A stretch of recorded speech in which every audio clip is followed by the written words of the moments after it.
Yo, what's up guys? It's Noah here, and in today's video, I'm going to be breaking down the Week 10 Thursday Night Football Showdown slate on Draftkings. It is crazy, man, that we're already into Week 10 of the NFL season. For this Thursday night, we've got kind of a snoozer. We got the Panthers and the Bears playing. Not going to be a super interesting game. These are probably two of the most boring teams in the NFL to watch. If the Bears do get Justin Fields back for this game, then obviously this game will be a little bit more fun to watch, but let's be honest, nobody is watching this game unless you're either a Panthers fan, you're a Bears fan, or you're going to have some sort of money on the game, whether that be prop bets, DFS, whatever it may be. I can't watch this game without having some sort of action on it. I mean, let's be honest. So we're going to talk through this Showdown slate, guys. We're going to go top to bottom, talk about all the playable options, all the guys that I do have interest in for this slate. Before we do get started, though, as always, if you guys do enjoy these DFS videos and if they do help you out, make sure you hit that like button down below, guys. Hit that subscribe button if you have not yet. And if you guys are new to the channel, if you have not heard of Prize Picks, we are partnered up with Prize Picks. You guys can check out Prize Picks linked down below in the description, or just when you sign up for Prize Picks, make sure to use promo code NOAH. You will get your first deposit matched up to $100 when you sign up for Prize Picks with my promo code. And for those of you that don't know what Prize Picks is, they're a player prop site focused on player projections. Really simple, really easy to use. You're just picking more or less on player projections. You can see some of the props they already have posted. They have stuff up obviously already for Sunday. They do have stuff up for Thursday Night Football as well. You can see the props that are available for Thursday night. Again, on Prize Picks, you're just picking more or less on a player's projection. It's that simple. You have to make at least 2 picks on Prize Picks, but you can make up to 6 picks, and you can win up to 25x your money. So if you guys want to check them out, if you want to sign up, make sure to use promo code NOAH. You will get your first deposit matched up to $100. But let's go ahead and talk through this Showdown slate for Thursday night. And we'll start off at the top of the player pool. We'll talk about the most expensive option first, and that is Adam Thielen, coming in at $11,800. Adam Thielen has had a great role this season for the Panthers. I don't think really anyone expected Thielen to be as good as he's been, but man, I mean, he's been one of the best fantasy wide receivers this year. He's getting a ton of volume. Last week was a little bit of a floor game for Thielen, only got 5 catches for 29 yards, but you take out last week, I mean, it's just been massive volume, double-digit DK points in 6 straight games prior to last week. Matchup here against the Bears, I think, is fine. Thielen is going to get a ton of volume, a ton of opportunity.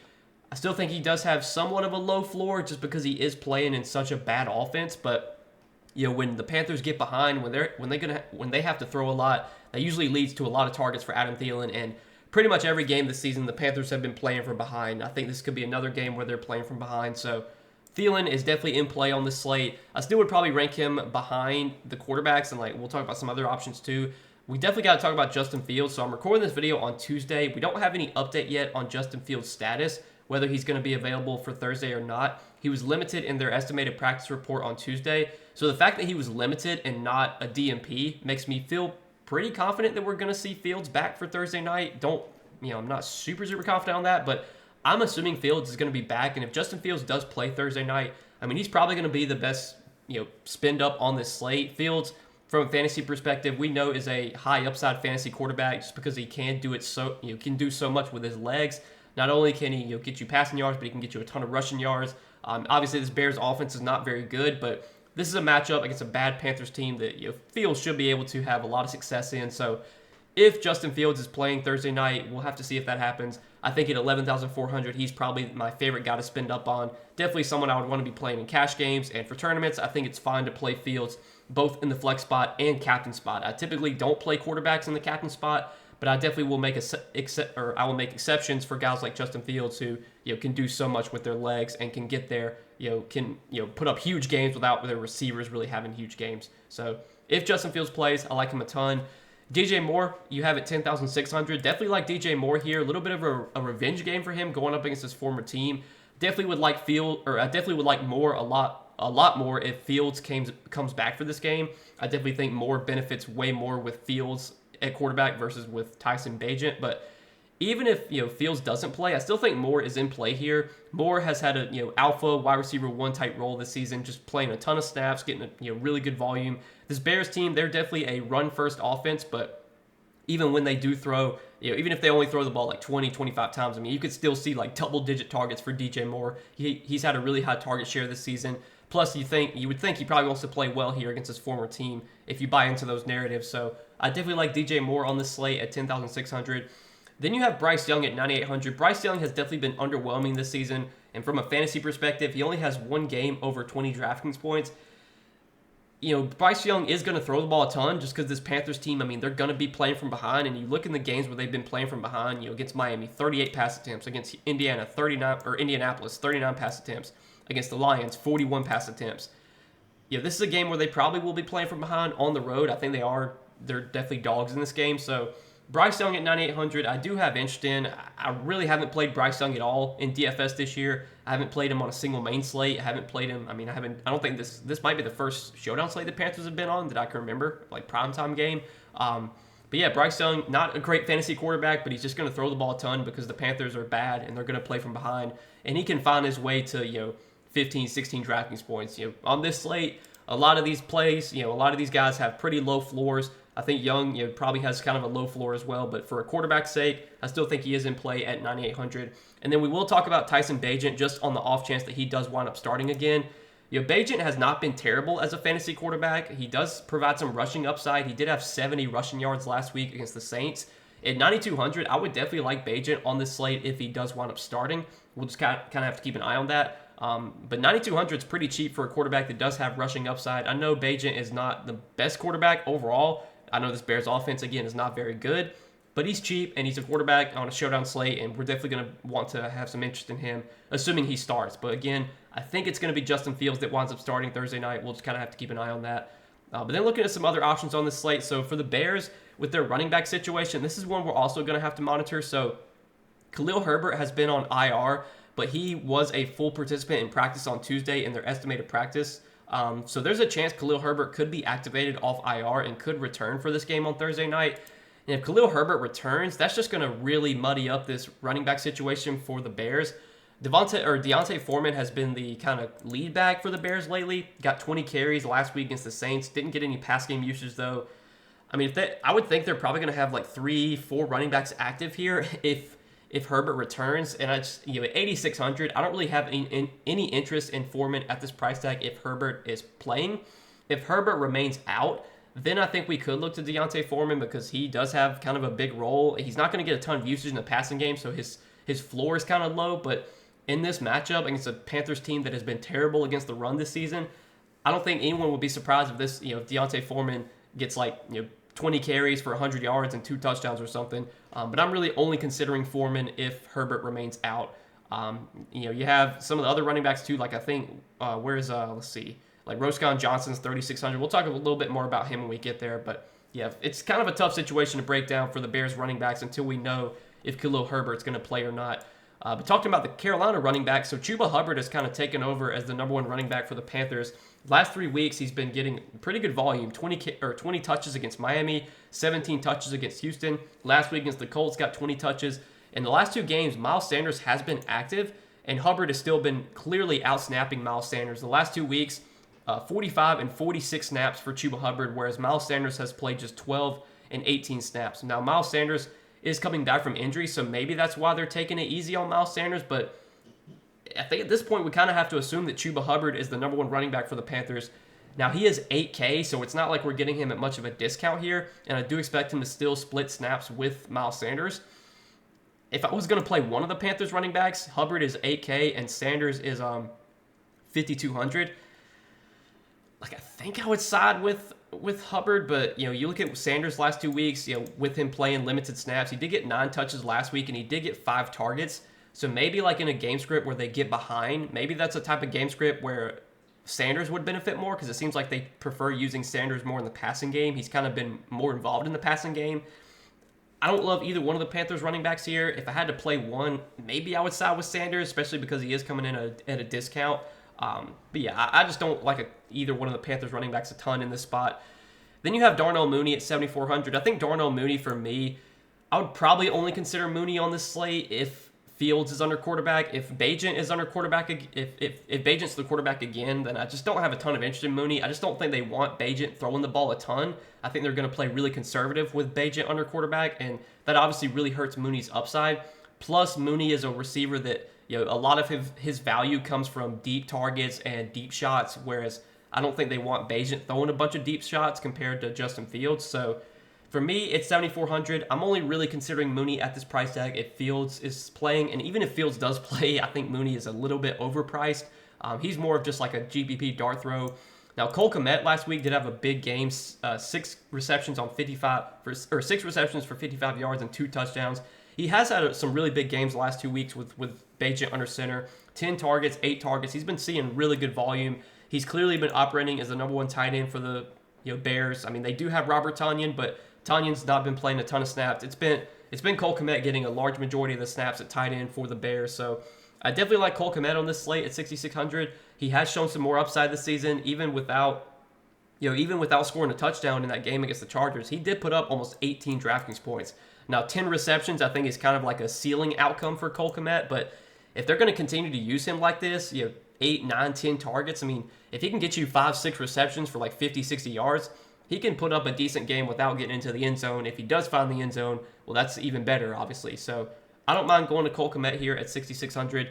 And then looking at some value on the slate, so DJ Shark is 5,600. We're going to have to monitor his status. He was a non-participant in Tuesday's estimated practice.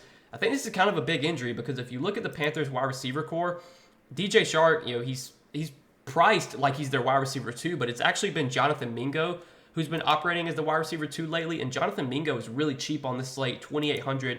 Mingo would step into probably an even bigger role. He would probably project to see even more opportunity, more targets if DJ Shark is not out. I already like Mingo a lot on this slate because he's definitely too cheap. He's been playing like 90+% of the snaps the last few weeks. He's one of my favorite values overall. I would like him even more, though, if Shark is out. And then you do have Terrace Marshall, who's only $400. Terrace Marshall has been operating as the wide receiver 4 lately, but I think he would step in as the wide receiver 3 in a scenario where DJ Shark didn't play. So I know I think he's been on like the trade block or something, but I don't think he didn't get traded, obviously. I think the trade deadline's over. So Terrace Marshall could have a big role here if there is no DJ Shark, and he is $400. I mean, he's almost the minimum salary. So there's going to be some value to go to from these Panthers wide receivers. If Shark plays, I don't have a ton of interest in Shark because, again, he's been operating as the wide receiver 3 lately. His snaps have been going down, whereas Mingo's snaps have been going up. So I prefer Mingo over Shark for way cheaper. But yeah, we'll have to keep an eye on his status. Obviously, we talked about Miles Sanders. I think Sanders is an okay value option. In a game script where the Panthers do get behind, I think that will benefit Sanders more than Chuba Hubbard. So if you think the Panthers are trailing in this game, I don't mind going to Sanders at 5,200. Wouldn't be surprising to see him get more snaps, the last 2 weeks. I mean, his snaps have gone up the last 2 weeks. His return from injury, 18% of the snaps. Last week, 25% of the snaps. Maybe this is the week he plays like 35, 40% of the snaps. So you could go to Miles Sanders for value at 5,200. The kickers on this slate, I think, are fine values. Santos is 5K. Pinero is 4,400. There is actually some decent value that I like that we've talked about, but I don't mind going to the kickers here. Hayden Hurst is 4,800. He's kind of like a touchdown or bust option. I mean, it's hard for Hayden Hurst to really have a big ceiling without scoring a touchdown, whereas, we have seen the last 2 weeks someone like Cole Kmet has been able to put up some good games even without getting into the end zone. So at 4,800, I don't have a ton of interest in Hayden Hurst here. I think he's just kind of like touchdown or bust. Looking at some other plays, the defenses on this slate, I don't mind. The Bears defense has not been great this season, but, Bryce Young, he will take sacks. He will fumble the ball. He's kind of like a statue in the pocket. So I think the Bears defense is okay at 4,600. I think for the Panthers defense, I probably would only consider the Panthers defense if Bagent is under center. If Justin Fields comes back, I don't have a ton of interest in the Panthers defense.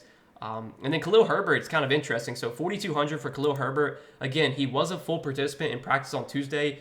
He is still on the injured reserve, but the Bears could activate him for this game. So he could play Thursday. And if Khalil Herbert plays, we don't really know what his role is going to be. Now, before he got injured, he was actually kind of leading. He was basically the RB1 for the Bears before he got injured. Does he just return and take over as the RB1 right out of the gate? I don't know. He's kind of a risky option, but if we do project Khalil Herbert for like 10 touches, 8 to 10 touches here at 4,200 in a great matchup, I definitely think Khalil Herbert is in play on the slate if he does wind up playing for this game. I actually would have some interest in him. And if I was going to play any of the Bears running backs, when you factor in price tag, I think he would be my favorite if he's able to go. But again, we'll have to keep an eye on that. Roscoe Johnson's 3,600. He's kind of been operating as the RB2 lately behind Deontay Foreman. I think he's playable at 3,600, but if Khalil Herbert comes back, I have no interest in Johnson. So it's kind of like a wait and see there. Overall, though, I don't think he's super appealing.